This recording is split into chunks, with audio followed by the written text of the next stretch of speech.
Bonjour à tous. La musique est très bonne, n'est-ce pas? Nous allons lire la Bible.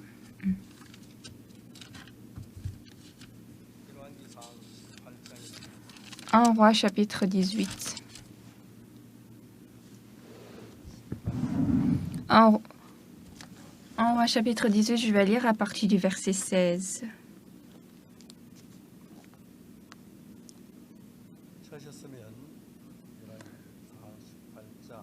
Si vous avez trouvé, je vais lire 1 Roi chapitre 18 à partir du verset 16. Abdias étant allé à la rencontre d'Achab, l'informa de la chose. Et Achab se rendit au-devant d'Élie. À peine Achab aperçut-il Élie qui lui dit « Est-ce toi qui jettes le trouble en Israël ?» Élie répondit « Je ne trouble point Israël, c'est toi au contraire et la maison de ton père, puisque vous avez abandonné le commandement de l'Éternel et que tu es allé après les Baals. Fais maintenant rassembler tout Israël auprès de moi à la montagne du Carmel et aussi les 450 prophètes de Baal et les 400 prophètes d'Astarté qui mangent à la table de Jézabel. » Achab envoya des messagers vers tous les enfants d'Israël et rassembla les prophètes à la montagne du Carmel. Alors Élie s'approcha de tout le peuple et dit « Jusqu'à quand clocherez-vous des deux côtés? Si l'Éternel est Dieu, allez après lui. Si c'est Baal, allez après lui. » Le peuple ne lui répondit rien.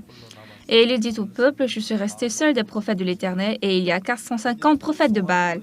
Que l'on nous donne 2 taureaux, qu'ils choisissent pour eux l'un des taureaux, qu'ils le coupent par morceaux, et qu'ils le placent sur le bois sans y mettre le feu. Et moi, je préparerai l'autre taureau, et je le placerai sur le bois sans y mettre le feu. Puis invoquez le nom de votre Dieu, et moi j'invoquerai le nom de l'Éternel. Le Dieu qui répondra par le feu, c'est celui-là qui sera Dieu. Et tout le peuple répondit en disant, c'est bien. Élie dit au prophète de Baal, choisissez pour vous l'un des taureaux, préparez-le les premiers, car vous êtes les plus nombreux, et invoquez le nom de votre Dieu, mais ne mettez pas le feu. Ils prirent le taureau qu'on leur donna et le préparèrent, et ils invoquèrent le nom de Baal depuis le matin jusqu'à midi en disant, Baal, réponds-nous. Mais il n'y eut ni voix ni réponse, et ils sautaient devant l'autel qu'ils avaient fait. À midi, Élie se moqua d'eux et dit, criez à haute voix, puisqu'il est Dieu, il pense à quelque chose, ou il est occupé, ou il est en voyage, peut-être qu'il dort et il se réveillera. Et ils crièrent à haute voix, et ils se firent, selon leur coutume, des incisions avec des épées et avec des lances, jusqu'à ce que le sang coulât sur eux. Lorsque midi fut passé, ils prophétisèrent jusqu'au moment de la présentation de l'offrande. Mais il n'y eut ni voix, ni réponse, ni signe d'attention. Élie dit alors à tout le peuple, « Approchez-vous de moi. » Tout le peuple s'approcha de lui. Et Élie rétablit l'autel de l'Éternel qui avait été renversé. Il prit 12 pierres d'après le nombre des tribus des fils de Jacob, auxquelles l'Éternel avait dit, « Israël sera ton nom. » Et il bâtit avec ces pierres un autel au nom de l'Éternel. Il fit autour de l'autel un fossé de la capacité de 2 mesures de semences. Il arrangea le bois, coupa le taureau par morceaux et le plaça sur le bois.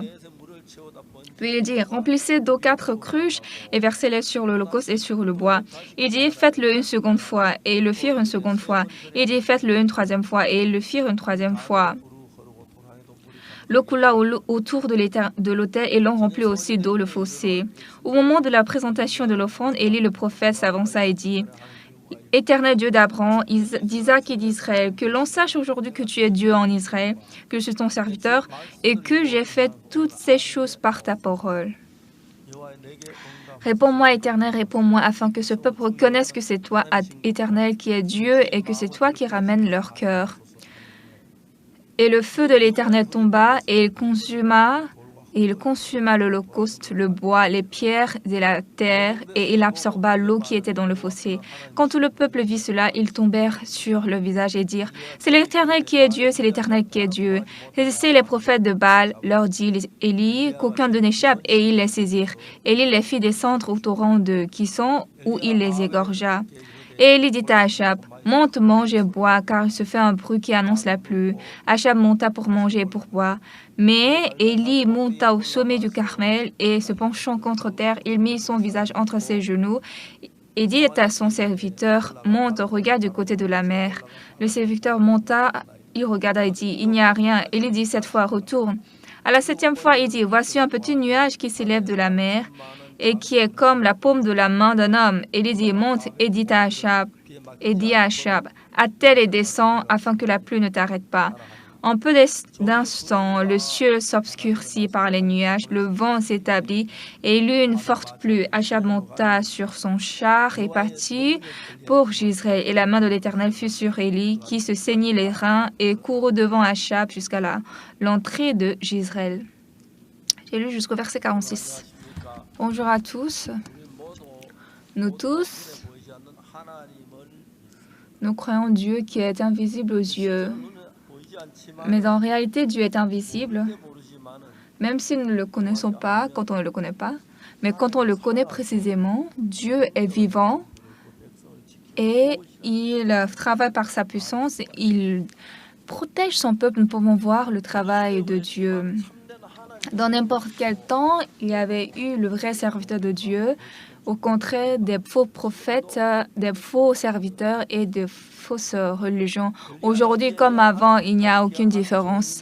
Élie était serviteur de Dieu, choisi par Dieu, mais il a été méprisé et dédaigné parce que le roi Achab ne croit pas Dieu. Donc, il a méprisé et négligé Élie et les serviteurs de Dieu. Et puis les chrétiens. Mais un jour, Élie, avec les prophètes qui appartenaient à Achab, se disputent. Élie a dit, vous allez attraper un taureau et couper-le, et le Dieu qui va envoyer le feu sera le vrai Dieu. Élie a dit, on va parier. Donc tout le peuple a dit, c'est bien. Donc avec les prophètes de Baal, Élie a dit, commencez-vous d'abord. Du matin jusqu'au soir, ils ont prié, mais il n'y a eu aucune réponse. Alors Élie, lui, il est venu demander, il a prié à Dieu et le feu est tombé, ça a consumé le taureau et ils ont vu que Dieu est vivant. Donc le peuple qui ne connaissait rien a dit, à cet Éternel est le vrai Dieu. L'Éternel est Dieu. Après ça, les prophètes de Baal sont morts. Cette histoire se trouve dans cette Bible. Dans n'importe quel temps, Satan crée un faux chrétien, un faux Jésus-Christ, un faux Dieu, et il séduit beaucoup de gens. Aujourd'hui, il fait pareil. Alors, les gens disent que nous sommes des hérétiques. Ils disent, nous ne prions pas, ne faisons pas ça. Et ils parlent comme ce qui sort de leur bouche. Mais une chose qui est claire, nous, par la foi de Jésus-Christ, nous avons reçu le pardon des péchés.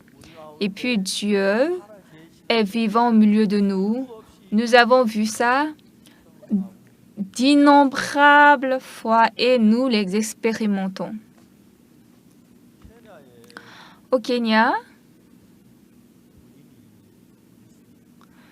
il y avait une femme au Kenya. Elle a participé au camp mondial en Corée. Elle a reçu le pardon des péchés.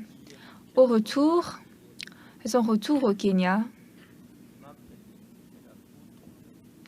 son mari est devenu le vice-président du Kenya.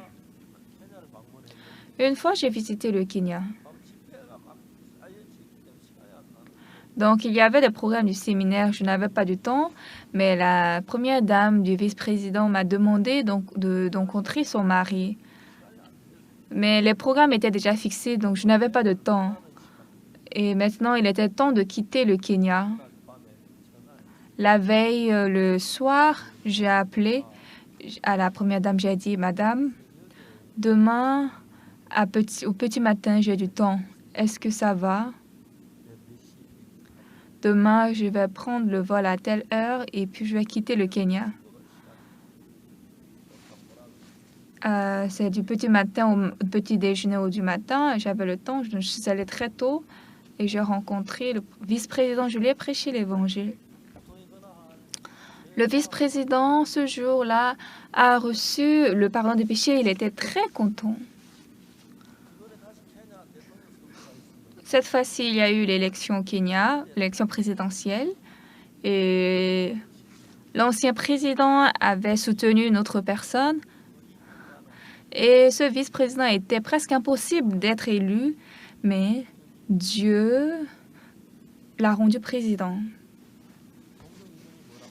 De temps en temps, il dit, moi, j'ai derrière moi un pasteur qui prie.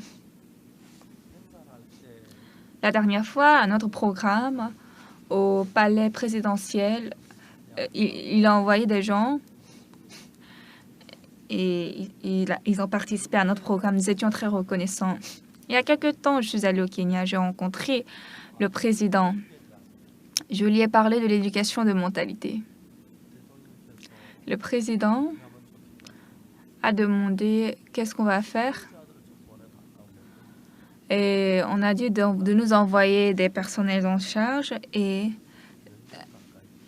la dernière fois, il nous a envoyé environ 10 personnes. Le secrétaire du cabinet, beaucoup de personnes sont venues. Ils ont écouté l'éducation de mentalité. Ils étaient très contents. Donc, cette éducation au Kenya, nous allons enseigner à tous les élèves. Donc, après-demain, nous allons recruter les enseignants pour l'éducation de mentalité en Corée. Aujourd'hui, dans cette ère, il y a beaucoup de gens et il y a beaucoup de gens qui vont à l'église juste extérieurement et prient à Jésus-Christ aussi à l'apparence. Mais en réalité, quand nous avons reçu Jésus-Christ dans notre cœur coule avec Dieu. Et Dieu cherche des hommes pareils. Nous tous, nous péchons, et quand nous péchons, ce péché bloque nous et Dieu. C'est bloqué et rien ne peut se passer. Mais après le pardon des péchés, le mur du péché qui nous bloquait s'écroule. Et maintenant, le cœur de Dieu coule avec nous, entre nous, en nous. Et maintenant, des gens qui ont reçu le cœur de Dieu et qui n'en ont pas reçu sont parfaitement différents. Il y a des gens qui vont à l'église, mais ils ne reçoivent pas le salut. Mais il y a des gens, avant de même venir à l'église, à travers l'entretien, il a reçu le pardon des péchés. Mais ce qui me fait mal, aujourd'hui, toutes les églises en Corée sont pécheurs. Il y a quelque temps, le pasteur Cho Young-gi, il est très populaire en Corée. Avant de mourir, il a témoigné, il a dit je suis mort et je suis allé en enfer. Et quand je me suis repenti, je suis allé au ciel. Ça, c'est un mensonge parmi les mensonges. Dans la Bible, on parle du ciel et de l'enfer, l'histoire de Lazare et le riche. Ce riche, il était très riche et donc il n'a pas cru Jésus et Dieu. Et il est tombé en enfer dans le feu. Maintenant, Lazare, qui était le mendiant devant son portail, lui, il est allé au ciel parce qu'il a reçu le salut. Maintenant, le riche de l'enfer a regardé Lazare qui était au ciel et Abraham, il a dit, Père Abraham, est-ce que vous pouvez tremper votre doigt dans l'eau et me donner juste une goutte ici? Mais Abraham a dit quoi? Non, je peux ni aller là-bas, ni toi, tu ne peux pas venir ici. En enfer, si vous pouvez vous repentir pour aller au ciel, on ne va pas par la repentance, mais on peut aller au ciel en croyant le sang de Jésus qui a lavé mes péchés. Et il faut l'assurance du péché dans mon cœur que le sang de Jésus a lavé mes péchés pour aller au ciel. Aujourd'hui, de nombreuses églises, ils vont à l'église, de nombreux fidèles vont à l'église, ils chantent jour joyeux, jour le jour où Seigneur a lavé mes péchés. Ils chantent par la bouche, mais en prière, ils disent Seigneur, je suis pécheur, pardonnez-moi mes péchés. Ils disent Dieu a lavé, après ils disent qu'ils sont pécheurs. Dieu même, il sera confus. Mais ça, c'est l'écoulement réel des églises coréennes. Quiconque parle comme ça, lorsqu'ils chantent, ils disent nous sommes pécheurs. Mais quand on leur parle de pardon des péchés, ils disent que nous sommes hérétiques. C'est très drôle, n'est-ce pas? Mais lorsque nous regardons la Bible, il y a beaucoup de prophètes, mais des prophètes qui appartiennent à Dieu, des prophètes qui ne sont pas Dieu. Dans la Bible du matin que nous avons lu, dans cette parole, lorsque nous regardons précisément la Bible, Dieu a choisi son serviteur. Son serviteur était Élie. Mais le roi servait Baal. Comme ils servent Baal, alors quand le serviteur de Dieu est méprisé, il est mort. Maintenant, c'est Élie seul qui est resté ici.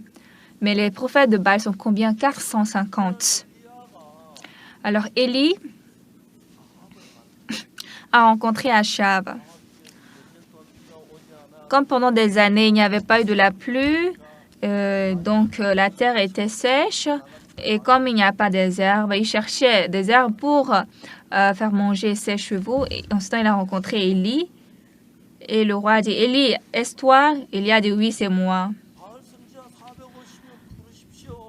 Donc il a dit, appelez les 450 prophètes de Baal. Qui est le vrai Dieu? Nous allons voir.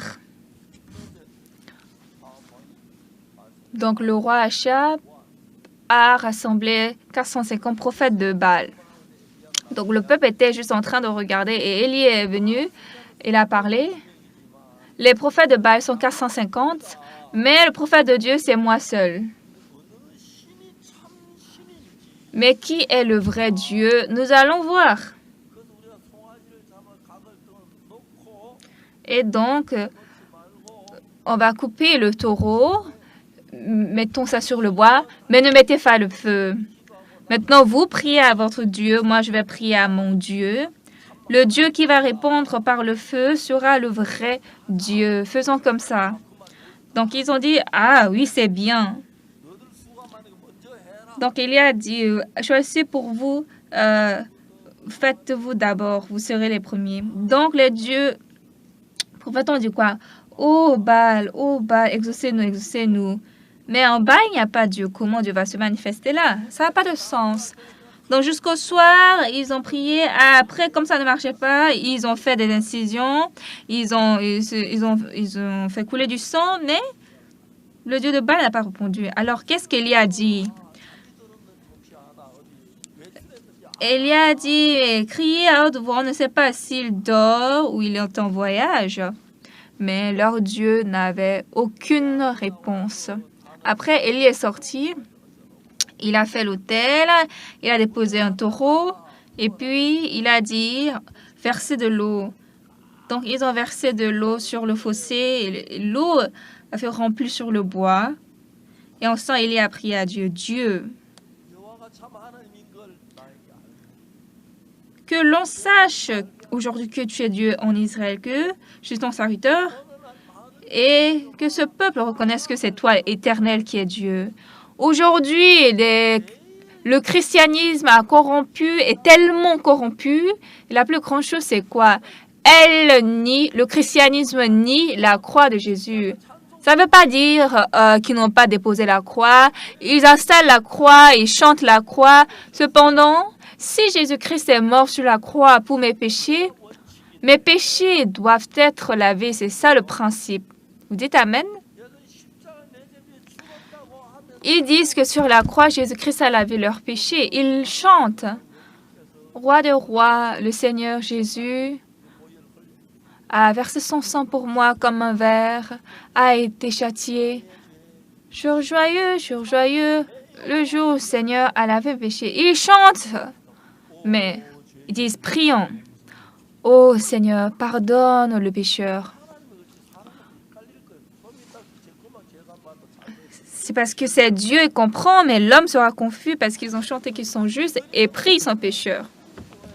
Donc aujourd'hui, dans des grandes églises, les anciens, les gens comme ça, les anciens donnent beaucoup d'offrandes à l'église. Ils ont travaillé avec du zèle, ils sont reconnus aussi à l'église. Dans les églises, ils sont reconnus comme un bon ancien, qui a de la foi, mais comme ils n'ont pas reçu le pardon des péchés, alors jusqu'à leur mort, ils tremblent de peur. Je suis pécheur, qu'est-ce que je dois faire? Eux tous parlent comme ça. Eux tous, ils cachent. Alors, autrement, la vraie vérité est par le sang de Jésus, laver son péché par le sang de Jésus.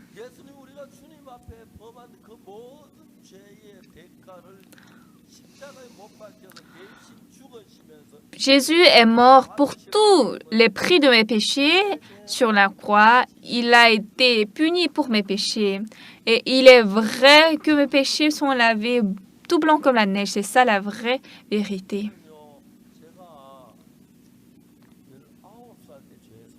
Moi, j'ai reçu le pardon des péchés à l'âge de 19 ans. Et avant ce temps, j'allais à l'église. Je suis désolée. Quand j'étais petit, il y avait eu la guerre de Corée. Notre pays était très difficile. Donc, à l'âge de 8 ans, ma mère est décédée. Mon grand frère est allé à l'armée. Et mon père est allé donner soutenir l'armée.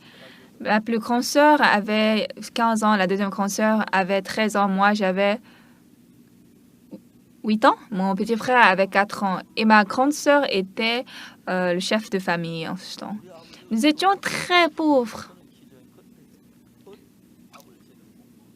Mon grand frère, mon père est élancé de taille, mais moi, je suis court parce que je n'ai pas bien mangé en enfance. Mon fils est haut et grand. Mon petit-fils, lui, il a une taille jusqu'à 2 mètres. Je ne sais pas comment il a fait. Et en ce temps, à notre époque, nous étions très difficiles. Et qu'est-ce que nous avons pensé? Nous allons serrer notre ceinture. Nous pouvons rester affamés, mais nous n'allons jamais laisser à jeun nos enfants. C'est comme ça que nous avons vécu. Et vraiment, Séoul est devenu très bon pays, très bonne ville. Mes petits enfants, ils mangent tellement bien comme des cochons. Et ils grandissent jusqu'à 2 mètres de taille. Et en regardant leur taille, je dis, OK, j'ai déjà effacé ma rancune, ça va, ça me va. Ce qui est important, j'ai pris de l'âge, 11 ans, 12 ans, 15 ans, et comme j'avais faim, avec mes amis, j'ai commencé à voler. On courbe le couteau et puis on dépose dans la poche. Et maintenant, il y a des vergers dans notre village et ce sont souvent des arbres de mandarines. Et il y a des épines, donc il faut couper les épines pour qu'on puisse entrer. Donc, on coupe les épines comme on taille les crayons. Et puis, quand on coupe, en tout cas, on a un peu d'espace pour entrer dans le verger. Et puis, on entre et on cueille la pomme et on remet le bois. Et une fois le patron nous a surpris. Le problème, c'est qu'on n'a pas trouvé l'épine que nous avons coupée parce que ça n'a pas vraiment... Ça ne se montrait pas et on a vraiment failli être attrapés. Une fois, nous sommes entrés dans le champ des melons jaunes. On volait les melons jaunes et puis on s'enfuyait parce que le patron nous a surpris. Et en ce temps, quand le patron m'a vu, il a appelé mon nom en disant « Ah, lui, il est le garçon de Monsieur Dupont. » En ce temps, j'avais tellement honte et je fuis. Mais je n'ai pas volé comme ça, vous savez. Comme je crois à Jésus, je ne peux pas entrer dans le champ de melons jaunes comme les autres. Je faisais doucement pour ne pas piétiner les épines. Les autres, eux, ils ont d'abord mangé le melon jaune, puis ils ont jeté. Même moi, j'ai seulement senti l'odeur pour choisir le melon jaune.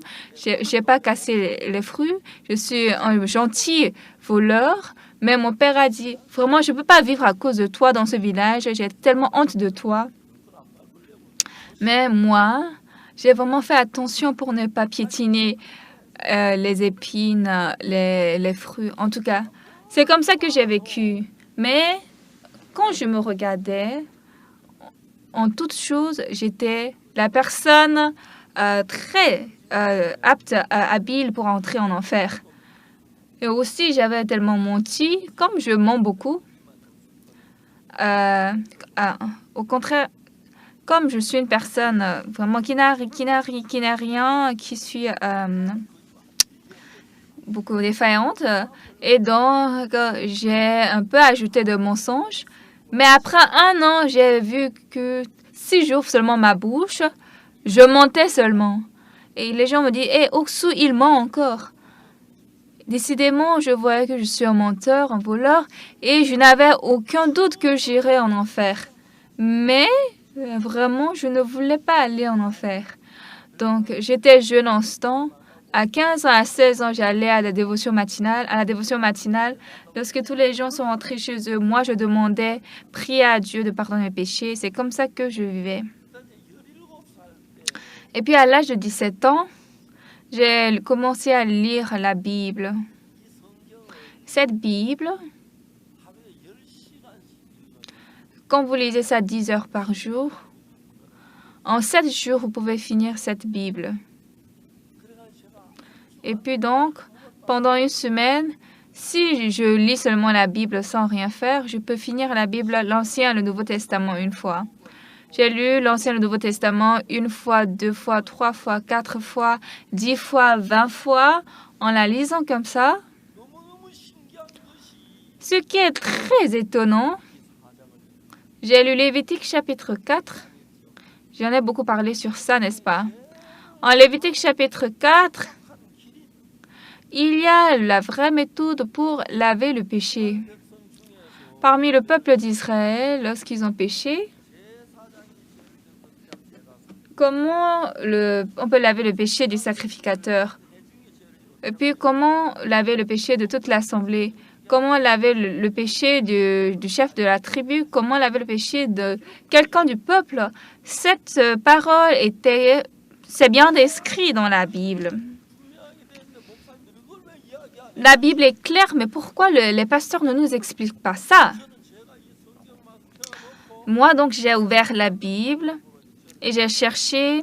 Je me suis conduit à recevoir le pardon des péchés. Dans Lévitique chapitre 4, premièrement, quand le sacrificateur a péché, après, quand le chef de l'assemblée a péché, le chef de la tribu a péché et un citoyen, quelqu'un du peuple a péché. En Lévitique 4, verset 27, dit ici, c'est quelqu'un du peuple qui a péché involontairement en faisant contre l'un des commandements de l'Éternel, des choses qui ne doivent point se faire et en se rendant ainsi coupable et qu'il vienne à découvrir le péché qu'il a commis. Il offrira en sacrifice une chèvre, une femelle sans défaut pour le péché qu'il a commis. Il y a une méthode pour laver le péché. Et donc, jusque-là, j'ai compris. Après le verset 29 au verset 30, il y a une parole qui dit « Il posera sa main sur la tête de la victime expiatoire. » La victime expiatoire représente le bouc, la chèvre qui va mourir à la place de mon péché. Et poser sa main sur la tête de la victime expiatoire, qu'est-ce que ça veut dire? On pose la main pour nommer pasteur ou ancien. Pourquoi il faut poser la main sur le bouc? Le bouc va devenir pasteur ou ancien. Donc, je ne comprenais pas ça et puis, je cherchais la réponse. Mais vous savez, la Bible, elle est très étonnante. Quand Dieu a créé l'homme, il a créé l'homme en une paire avec la femme, l'homme et la femme. Et lorsque l'homme et la femme deviennent un, ils donnent d'enfants et ils se prospèrent. C'est comme ça. Ils se reproduisent. Même dans la Bible, toute chose a son parti de père. Et donc, si nous lisons tout comme ça, on ne peut pas comprendre. Mais quand on cherche son compagnon, son parti, nous pouvons comprendre parfaitement. Donc, dans Lévitique chapitre 4, verset 29, pourquoi il faut poser la main sur la tête de la victime? On dit seulement de poser la main. Maintenant, j'ai voulu chercher son compagnon, mais je ne le trouvais pas. Pourquoi il faut poser la main sur la tête de la victime? On pose la main pour nommer pasteur ou ancien. Le bouc va devenir pasteur ou ancien. Pourquoi il faut poser la main dessus? Je ne comprenais pas ça. Donc, j'ai lu la Bible pendant longtemps. Et puis, un jour, je suis tombée sur Lévitique 16, verset 21. C'est ça, son compagnon. Aaron posera ses 2 mains sur la tête du bouc vivant et il confessera sur lui toutes les iniquités des enfants d'Israël et toutes les transgressions par lesquelles ils ont péché. Il les mettra sur la tête du bouc, puis le chasse. C'est-à-dire, quand je pose la main sur la tête du bouc, c'est pour c'est pour mettre les péchés, transmettre les transgressions au bout. Donc, on ne tue pas par tout hasard, on ne tue pas tout simplement le bout dans l'Ancien Testament et on posait la main d'abord sur sa tête. En ce temps, les péchés sont transférés. C'est ça qu'on peut comprendre la Bible. Et là, j'ai compris la Bible très aisément. Et puis, je suis venue au Nouveau Testament, au fleuve Jourdain. Jésus est venu devant Jean-Baptiste pour être baptisé. Quand Jean-Baptiste offrait des baptêmes au fleuve Jourdain, il disait « Repentez-vous, race de vipères, qui vous a dit de fuir cette ruine imminente ?» C'est comme ça qu'il donnait la repentance, le baptême de la repentance. Mais quand Jésus est venu devant Jean, Jean a dit quoi à Jésus? « C'est moi qui ai besoin d'être baptisé par toi et tu viens à moi. » C'était le contraire. Mais Jésus a dit quoi? Laisse faire maintenant, car il est convenable que nous accomplissions ainsi tout ce qui est juste. Ah, Jésus a été baptisé par Jean-Baptiste et comment il accomplit tout ce qui est juste? Quand Jean va mettre sa main sur la tête de Jésus, il fait passer tous les péchés du monde à Jésus. Vous comprenez? Donc, tous nos péchés sont passés à Jésus-Christ.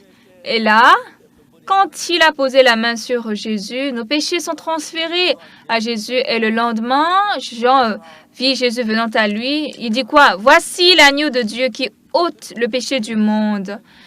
Et puis dans Lévitique 16, verset 21, on nous parle clairement dans Lévitique 16, verset 21, comment nos péchés sont transférés. Ça, c'est vraiment étonnant.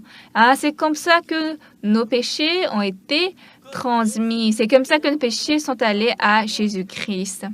Donc, le lendemain, après ça, Jean-Baptiste a dit quoi? Voici l'agneau de Dieu qui ôte le péché du monde. Déjà, nos péchés sont allés à Jésus-Christ. Et lorsqu'à cause de ce péché, Jésus-Christ a été baptisé, mort sur la croix, nos péchés sont déjà lavés et la Bible a inscrit parfaitement que nos péchés sont effacés. Donc, Jésus qui est mort pour nous, Jésus qui a lavé nos péchés par son sang, nos péchés sont lavés. Donc, qu'est-ce que nous devons croire? C'est pas mon bien, mon zèle, la prière, la repentance, la manière dont j'ai lu la Bible, ce n'est pas ça. Mais comme Jésus est mort sur la croix à cause de mes péchés ont été lavés. Donc, bien-aimés, qu'est-ce que nous allons croire? Dieu a fait passer les péchés du monde à Jésus. Et comme Jésus est mort sur la croix pour nos péchés, cette mort à l'époque, Jésus n'est pas mort pour son péché. C'est nos péchés qui sont allés à Jésus. Et à cause de ces péchés, Jésus est mort. Et donc, cette mort a lavé nos péchés, tout blanc comme la neige. Amen. Donc, la vraie vie de la foi, c'est croire devant Dieu que mes péchés ont été lavés. Donc, au temps du prophète Élie, il y avait le roi Achab. Et lui, il ne croyait pas Dieu. Il persécutait. Donc, il a tué tous les serviteurs de Dieu, tous les prophètes. Et quand Achab a tout tué, il restait une personne, c'était Élie. Élie était toujours caché. Après un jour, Dieu a dit à Élie, « Va devant le roi Achab. » Et donc, Élie lui apparut. Et donc, le roi Achab voulait l'attraper. Tout le peuple s'est réuni.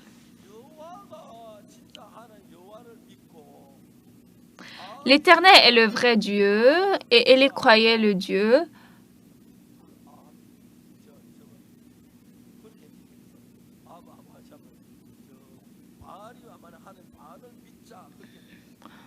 Et au prophète de Baal, il a dit, nous allons voir qui est le vrai Dieu. Donc, il a rassemblé tous les 450 prophètes de Baal. Nous allons couper un taureau, déposer sur le bois et on va prier. Vous-même priez, moi je vais prier. Et celui qui va nous envoyer le feu sera le vrai Dieu. Et là, tout le peuple a dit quoi? C'est bien. Qu'est-ce qu'Élie a dit? aux prophètes de Baal, préparez les premiers. Donc, les prophètes de Baal demandaient à Baal, exaucez-nous, répondez-nous. Mais le ciel était très propre, il n'y a même pas de nuages, il n'y a rien. Après le midi, vers le soir, aucun Dieu n'a répondu. Pourquoi? Parce qu'il y a le prophète, le serviteur de Dieu, Élie, et il y a Dieu. Comment le Dieu de Baal va se manifester? C'est grave, n'est-ce pas? Donc, Élie a dit quoi? Mais aussi, prière de voir, on ne sait pas si votre Dieu pense à quelque chose, ou il est occupé, ou il est en voyage, ou qu'il dort. Donc, il se faisait des blessures avec des épées et des lances. Ils sont presque à la mort, mais rien ne se passait. Maintenant, Élie a commencé à dire. Élie a entassé l'autel et puis il a déposé le taureau. Il a ensuite dit, remplissez d'eau 4 cruches et versez-les sur l'holocauste. Ils ont versé sur l'holocauste l'eau et l'holocauste était rempli de l'autel était rempli de l'eau. En ce temps, Élie a commencé à prier à Dieu. Dieu, réponds-moi. Dieu, réponds-moi. Et en ce temps, le feu de l'Éternel est tombé, il a consumé l'holocauste, le bois, les pierres et la terre, et il a absorbé l'eau. Le peuple a dit quoi? L'Éternel qui est Dieu, c'est l'Éternel qui est Dieu. Et les prophètes de Baal ont été tués. Là, ils ont réalisé que le Dieu d'Élie est le vrai Dieu. Ce qui est important, la vie de la foi, il faut la penser précisément. Jésus est venu sur cette terre pour laver notre péché, n'est-ce pas? Jésus est mort sur la croix, il a lavé nos péchés. C'est vrai?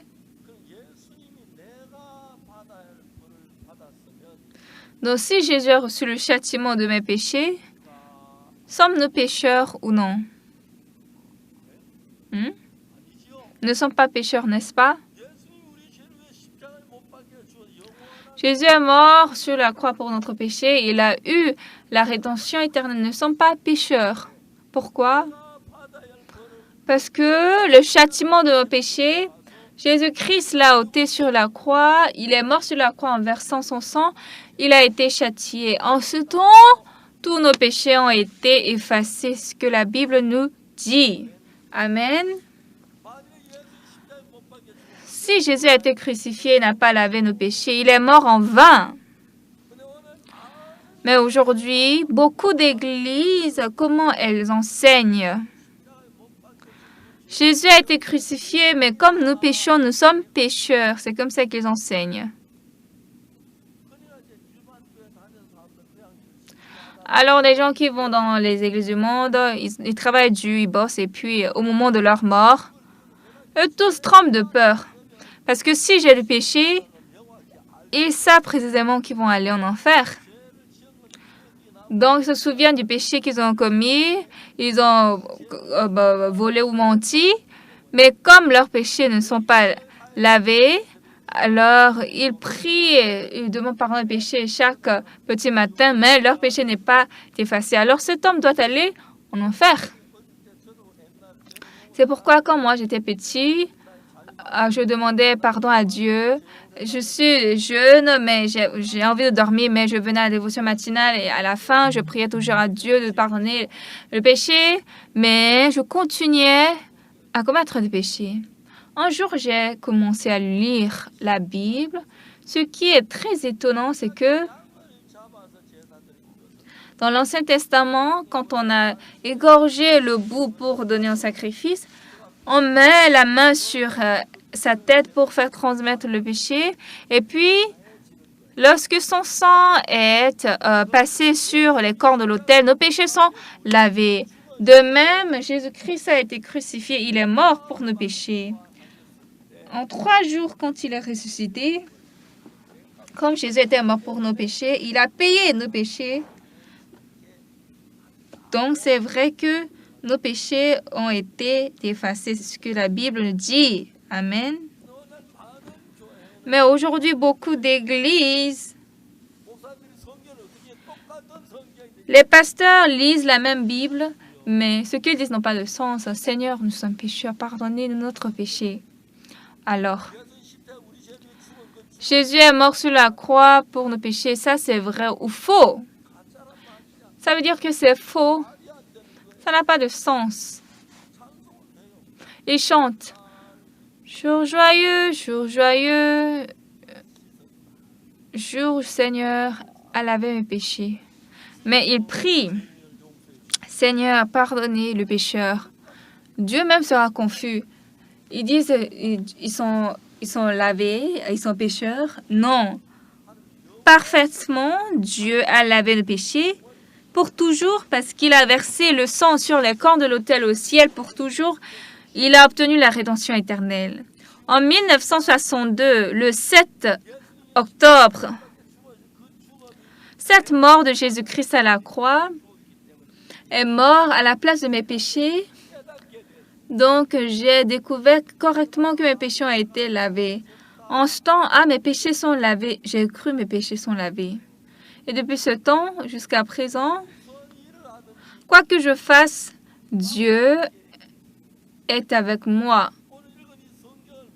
Quand nous lisons la Bible que nous avons lue aujourd'hui, Élie est homme de Dieu.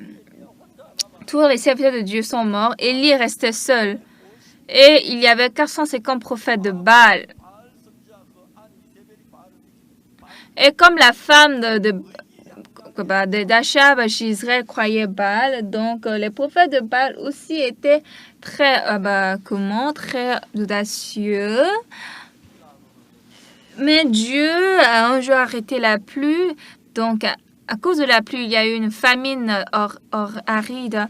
Et en ce temps, Élie s'est apparu. Achab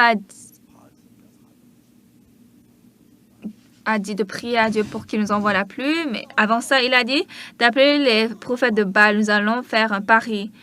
Donc, faisons un pari. Vous allez choisir un taureau, couper le par morceaux et mettez-le sur le bois sans mettre le feu. Je vais prier à Dieu, vous-même priez à Dieu. Et celui qui va nous répondre par le feu sera le vrai Dieu. Le peuple a dit c'est bien. Donc, Élie a dit au prophète de Baal, vous commencez en premier parce qu'ils sont beaucoup en nombre. Et donc, ils ont prié à Dieu, à leur Dieu, Dieu Baal, envoyez-nous le feu. Mais le ciel n'a fait aucun signe. Donc, du matin jusqu'au soir, ils ont pleuré, fait des blessures sur le corps, mais ça ne marchait pas parce que le ciel ne donnait aucune réponse. Élie maintenant s'est paru, il a dit, il a fait l'autel d'abord avec des pierres, il a rempli d'eau cet autel et l'autel était rempli de pierres. En ce temps, était rempli de l'eau plutôt. En ce temps, Élie a dit à Dieu, Dieu, que l'on sache que tu es Dieu en Israël, que c'est toi l'Éternel qui es Dieu. Et soudain, le feu est tombé du ciel et il a consumé l'Holocauste et toute la terre. En ce temps, le peuple a dit, c'est l'Éternel qui est Dieu. Donc, en quoi notre Église est différente des autres églises? Dans la Bible, précisément, Jésus-Christ a été crucifié sur la croix pour notre péché. Ça veut dire quoi? Les boucs, les chèvres en Ancien Testament,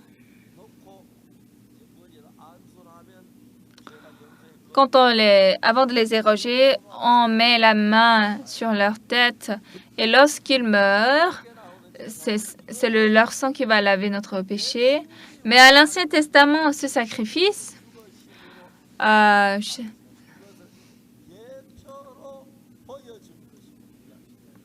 dans l'Ancien Testament, à cette époque, on montre un exemple de Jésus-Christ qui va être baptisé et laver notre péché par son sang. Donc, Jean-Baptiste a baptisé Jésus, les péchés sont passés à Jésus-Christ et puis il est mort sur la croix. Nos péchés ont été effacés, ce que la Bible a écrit, n'est-ce pas?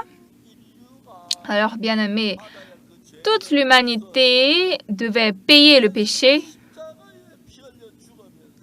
mais le prix de ce péché a été lavé par le sang de Jésus-Christ versé à la croix. Alors, dans n'importe quel temps, il y a un vrai serviteur de la foi de Dieu et un faux serviteur. Donc, si c'est un vrai chrétien, église chrétienne, Jésus-Christ est mort pour notre péché. Nos péchés ont été lavés. Du coup, nos péchés sont lavés. Nous sommes justes, nous sommes propres. Nous devons parler comme ça pour dire qu'on croit le vrai Dieu. Mais bien que Jésus soit mort, je dis que continuer à dire que je suis pécheur, ça veut dire seulement que Jésus est mort en vain.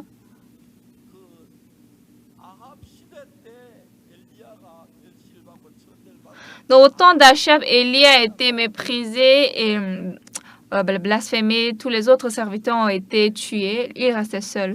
Nous aussi, notre Église, nous sommes peu de nombre, mais des gens qui viennent ici, tout le monde a péché.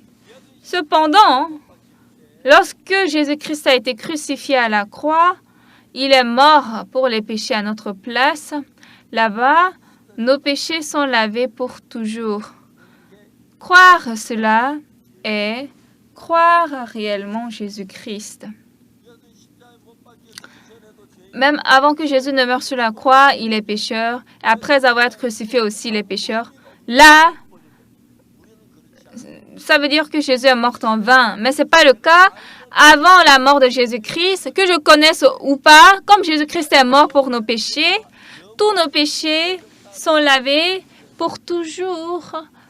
C'est ce qui est écrit dans la Bible. Amen. Alors, qu'est-ce que nous croyons? Nous croyons le sang de Jésus et donc la mort de Jésus sur la croix. Cette mort nous a rendus parfaits et propres. En 1962, j'ai lu la Bible, spécialement dans Hébreux chapitre 10. La Bible a très bien expliqué cela. Et on peut trouver cette parole vraiment dans beaucoup de parties de la Bible. Dans l'Ancien Testament, on offrait en sacrifice le taureau ou la chèvre ou le bouc pour montrer en image la mort de Jésus-Christ à la croix. Jésus lui-même, en son corps, est venu sur cette terre. Et quand Jean-Baptiste a baptisé, le péché est passé à Jésus-Christ. Et lorsqu'il est mort à la croix, tous nos péchés ont été jugés là-bas. C'est fini. Et nous croyons Dieu que nous sommes justifiés. Mais aujourd'hui, celui qui dit qu'il est pécheur, ça veut dire que Jésus est mort sur la croix. Il est mort à la place de notre péché. Mais s'il est toujours pécheur, Jésus est mort en vain, n'est-ce pas? Vous comprenez? Donc ici, ce que Achab serve, comme il a servi un autre Dieu, un idole, donc Achab aussi a été péri et toute sa famille est détruite. Nous pouvons voir cette histoire après, à travers le prophète Élie, qui est le vrai Dieu. C'était ça. Donc Dieu, comme le Dieu qui envoie le feu est le vrai Dieu, Dieu a envoyé Jésus sur cette terre et Jésus vivant est le vrai Dieu. Jésus est mort sur la croix, il nous a lavés, mais si nous sommes pécheurs, ça veut dire que c'est faux. Jésus est mort en vain, vous comprenez? Beaucoup de gens disent que nous sommes pécheurs, nous sommes héritiers. Pourquoi? Parce qu'on pêche et puis on dit on n'a pas de péché. Bien qu'en sa station là, on se lave, on devient propre. De même, si Jésus-Christ a lavé notre péché sur la croix, nous sommes devenus propres. Et ça, c'est très précis. Donc, quand nous croyons cette vérité, qu'est-ce qui nous passe? Le Saint-Esprit de Dieu entre dans notre cœur.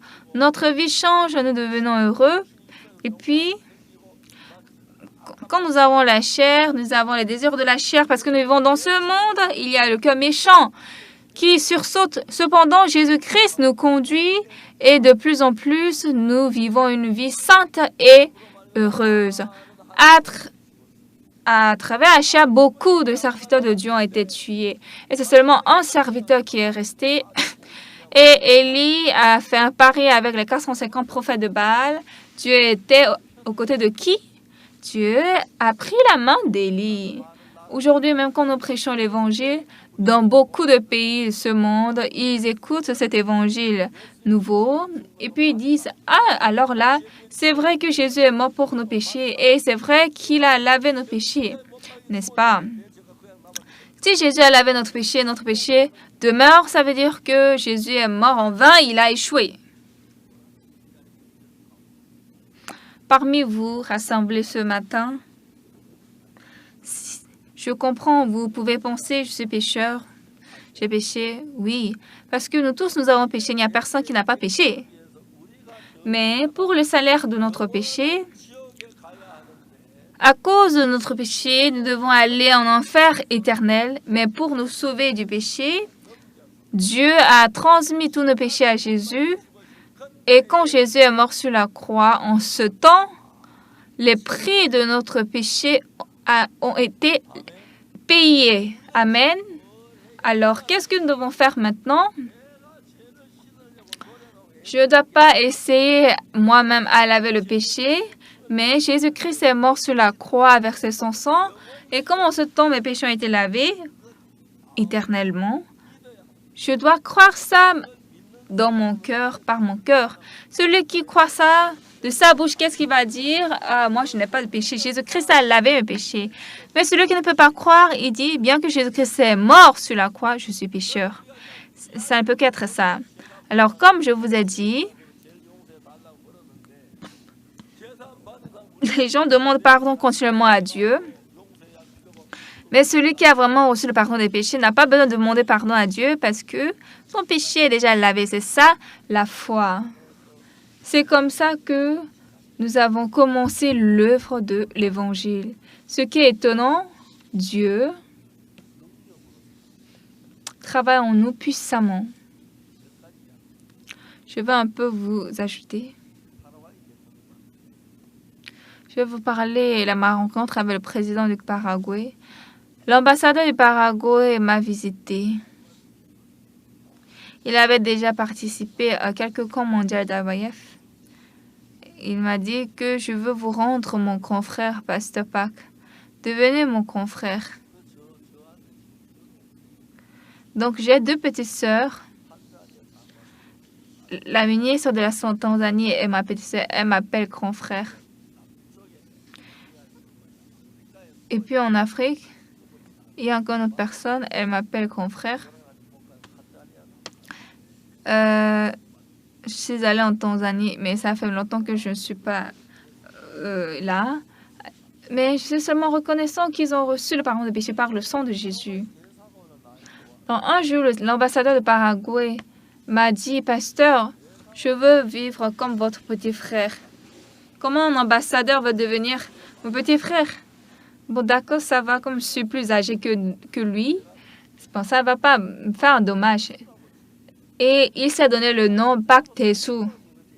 Je lui ai dit, tu es mon petit frère, tu dois te donner Pak Tesu. Pourquoi c'est Pak Tesu? Mais il ne comprenait pas ça.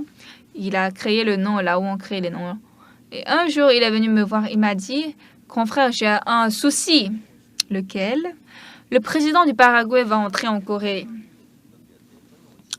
Pendant le mandat de l'ambassadeur, la visite du président est très spéciale parce qu'à travers ça, l'ambassadeur peut être élu, il peut devenir ministre ou autre chose.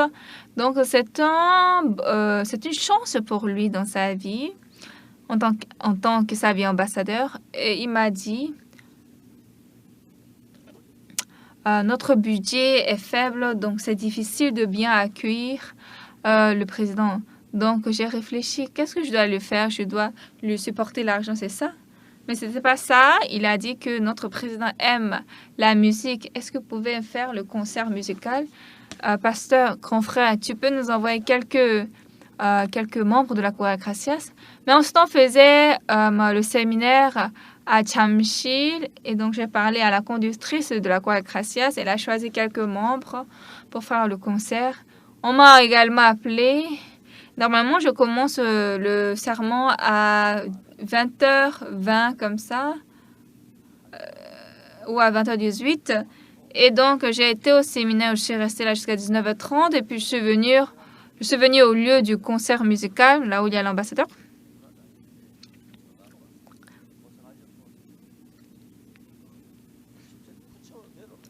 Et je suis déjà arrivée à l'hôtel là. On m'a appelé. Est-ce que vous êtes là? Oui.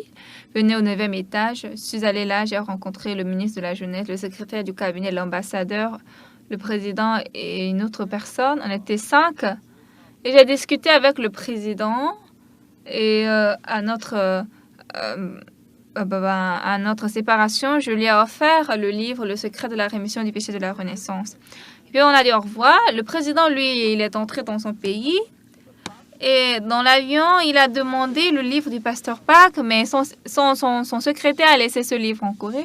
Et donc le lendemain, la femme de l'ambassadeur est allée au Paraguay pour faire passer le livre. Et le président a lu tout ce livre. Après, il m'a demandé est-ce que je peux le rencontrer.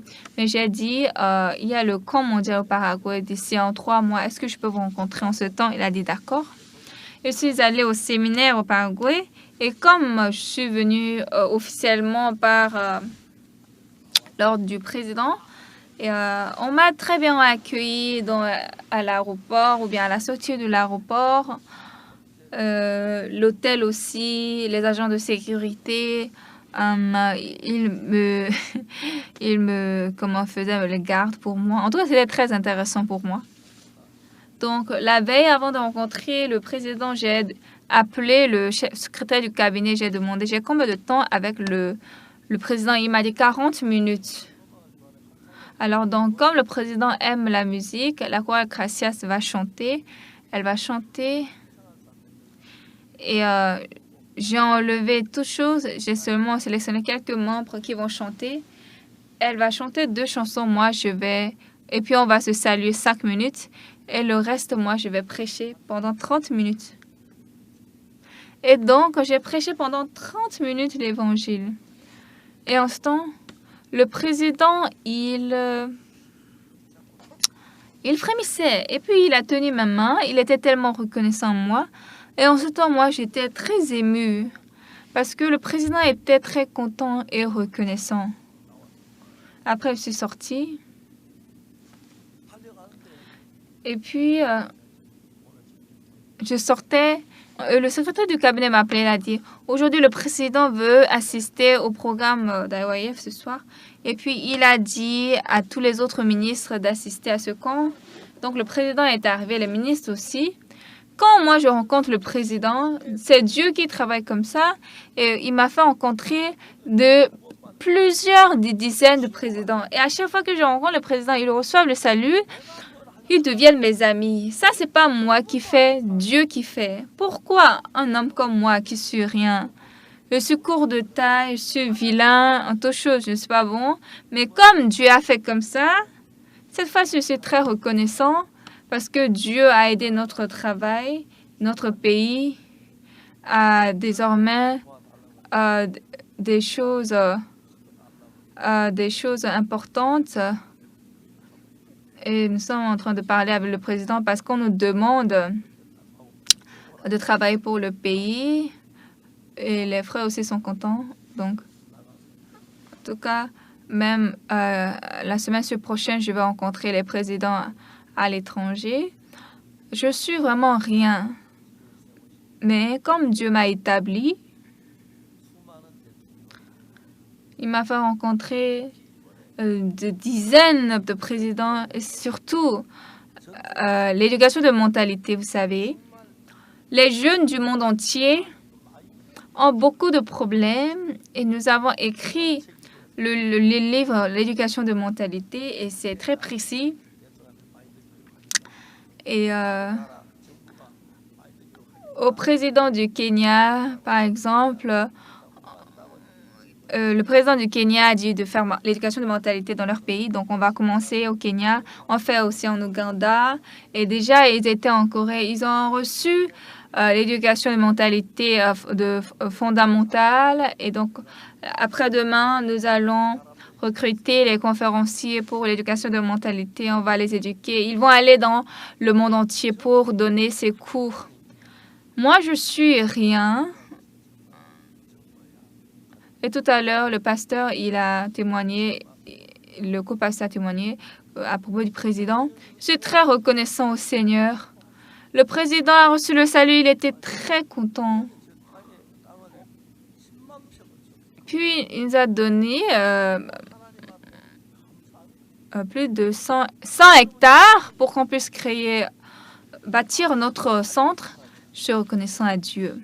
Bien-aimés, quoi que vous soyez nuls, lorsque vous avez accepté la parole que Jésus-Christ a lavé mes péchés, Jésus-Christ est dans votre cœur et vous et Jésus devenez un. Vous avez compris? Bien-aimés, je suis quelqu'un vil, mais même si vous êtes plus vil que ça, si Dieu est avec vous, ce n'est rien. Amen. Et quoique j'ai beaucoup de péchés, le sang de Jésus n'a aucune lacune pour laver mes péchés. Nous chantons jour joyeux, jour où Jésus lava tous mes péchés. Quand j'ai rencontré le président du Ghana, devant sa mort, il était un président très fervent, mais il tremblait de peur parce qu'il va aller en enfer. Mais quand je lui ai prêché l'évangile, ce jour-là, il a reçu le salut et après 5 heures, il a rendu l'âme. Nous avons des choses très, très reconnaissantes. Tous les gens que je rencontre, comme Jésus est mort pour le péché de l'humanité, Jésus est mort aussi pour votre péché. Amen. Donc, votre péché est fini sur la croix. Croire ça est croire Jésus. Aujourd'hui, beaucoup de fidèles prient, Seigneur, nous sommes pécheurs, pardonnez-nous nos péchés. Ça veut dire seulement que la croix a échoué. Jésus a lavé nos péchés sur la croix et vous dites que Jésus a échoué sur la croix. Moi, j'ai échoué, mais Jésus n'a pas échoué. Jésus a été crucifié. Il a terminé mon péché. Amen. Mes péchés sont lavés blancs, tout blanc comme la neige. C'est ce qui a été inscrit dans la Bible. Là, mes péchés sont vraiment lavés comme la neige. Que ça soit chaud ou froid, que j'ai sommeil ou pas, que je crois ou pas, dans la Bible, mes péchés sont effacés, c'est vrai. Même si mon corps est sale, mon péché est effacé. Lorsque nous croyons ça, Dieu est tellement content. Bien-aimés, vous priez, Seigneur, nous sommes pécheurs, pardonnez nos péchés. Jésus est furieux. À la croix, j'ai versé mon sang pour mourir à cause de ton péché. Tu dis que je suis mort en vain. Aujourd'hui, de nombreux fidèles se moquent de Dieu. La Bible a précisément écrit que nos péchés sont lavés. La Bible a écrit que nos péchés sont effacés. Moi, en 1962, à l'âge de 19 ans, j'ai reçu le pardon des péchés. Dans la Bible, j'ai cru correctement que Jésus a lavé mes péchés. Et depuis ce temps, tous les gens que je rencontre, je leur prêche que Jésus a effacé mes péchés. En Amérique du Sud, j'ai fait le camp. Quelqu'un est venu me dire, « Pasteur, j'ai quelque chose à vous dire. » Il est proche à un président. « Pasteur, si vous allez dans ce pays, je pense que vous pouvez le rencontrer. Est-ce que vous pouvez le rencontrer? » J'ai dit, « D'accord. » Et puis il a appelé. Il a dit, « Ça va. C'est fait. » Et donc, j'ai rencontré le président de ce pays d'Amérique du Sud. Et ce président était très content après avoir reçu le pardon des péchés. Et puis, il a dit, « Pasteur, je suis désolé.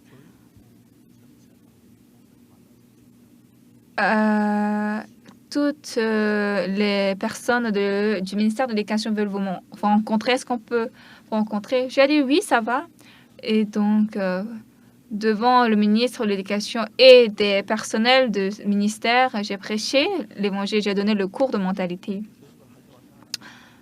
même non pas seulement ce pays, il y a beaucoup de pays qui veulent faire le cours de mentalité. Donc, nous préparons des manuels et des livres et des conférenciers de l'éducation de mentalité.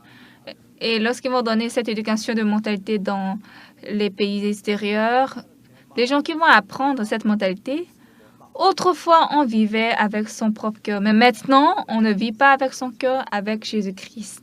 Avec le cœur de Jésus-Christ. Là, je deviens propre, pur, juste.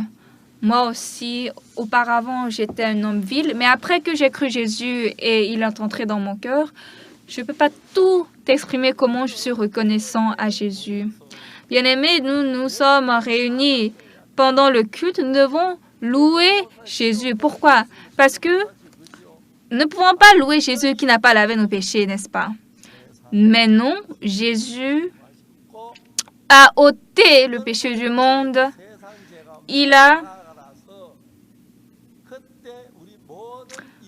Votre péché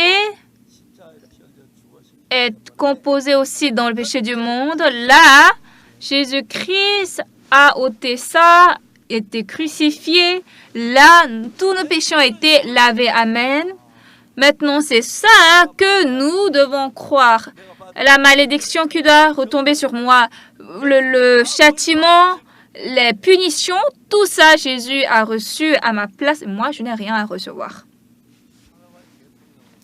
Le président du Paraguay, à la fin de l'entretien avec moi, directement, il a appelé les journalistes du palais présidentiel. Et puis, il a donné un discours. Il a dit, avant, j'étais un prêtre.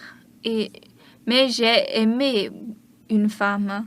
Je l'ai beaucoup aimée. Et j'ai un fils que j'ai caché. Mais Dieu a lavé mes péchés. Et j'espère que les citoyens du Paraguay lavent pardonnent mes péchés. Là, tout le monde entier était bruyant, était étonné en écoutant le président. Comment un président peut être franc comme ça? Il était très honnête. Après avoir reçu le salut, le président est devenu très paisible. Mais après quelque temps, il a eu de cancer. Au Brésil, il a reçu l'opération. Il a failli mourir.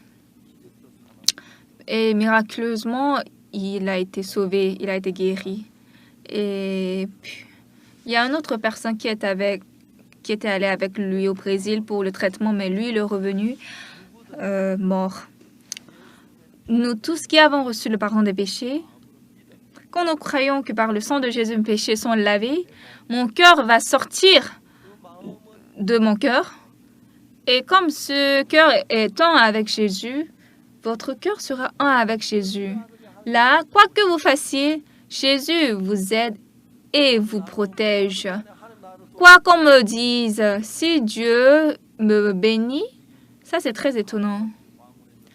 Pendant qu'Achab était roi, la femme d'Achab, Jézabel, elle servait le dieu Baal. Ils ont tué tous les serviteurs de Dieu, les chrétiens, et puis seulement Élie seul restait. Et donc, Élie a montré à tout le peuple que l'Éternel Dieu est le Dieu. Il a tué tous les autres prophètes de Baal. Il a dit, Éternel, c'est lui qui est Dieu, et tout le peuple est revenu à Dieu. Ils ont été bénis. Donc, moi, je ne suis pas une personne de cette époque, mais Jésus-Christ est toujours là.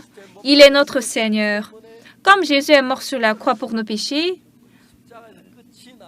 le châtiment de notre péché est fini sur la croix. Mon péché a été lavé. C'est comme ça que moi j'écris, c'est-à-dire c'est comme ça que je crie. Et aujourd'hui, les gens disent qu'ils sont pécheurs, mais ils disent maintenant, actuellement, dans 125 pays et 62 émissions. 62 émissions sont en train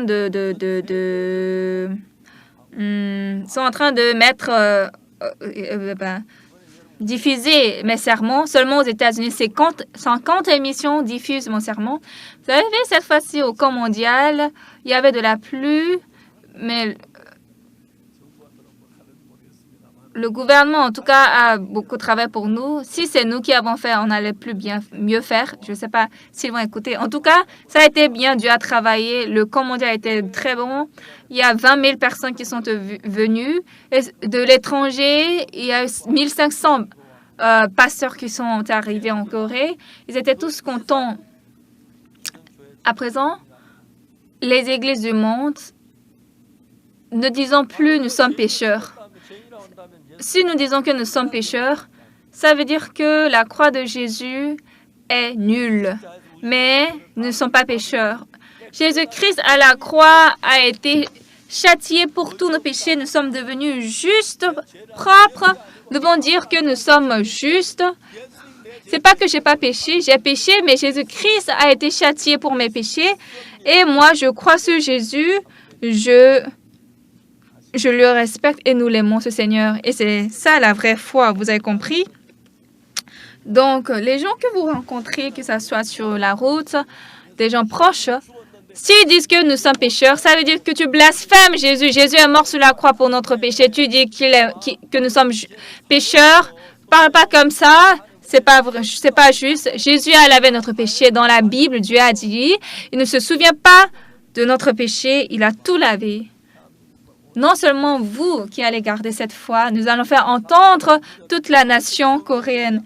Lorsque nous croyons en ce pardon de péché, le Saint-Esprit va entrer dans notre cœur, ça va nous changer et ça va nous aider, nous accorder ça grâce à la bénédiction. Nous pourrons vivre une vie claire, brillante et heureuse. Vous croyez? Levez la main si vous êtes pécheur. Il n'y a personne? Vous n'avez pas péché? Nous avons péché, mais par la grâce de Jésus, si vous êtes devenu juste, levez la main. Amen. C'est OK. Jésus sera très content. Il va dire, voilà, c'est ça. Mais aujourd'hui, beaucoup de gens ne connaissent pas ça. Ils vont à l'église et les pasteurs ne connaissent pas bien la Bible. On chante jour joyeux, le jour où Jésus lava un péché. Mais en prière, on dit, Seigneur, je suis pécheur. Ça, c'est pas logique. Ça, c'est pas vraiment clair. Et donc, ça n'a pas de sens. Nous allons faire reconnaître tous les citoyens de Séoul et toute la Corée et tous les pays du monde vont connaître cet évangile. Nous avons envoyé des missionnaires dans le monde entier. Nous allons envoyer plus de missionnaires et ensemble, nous allons avec le sang de Jésus-Christ recevoir le pardon des péchés et jouir de la bénédiction ensemble. Merci.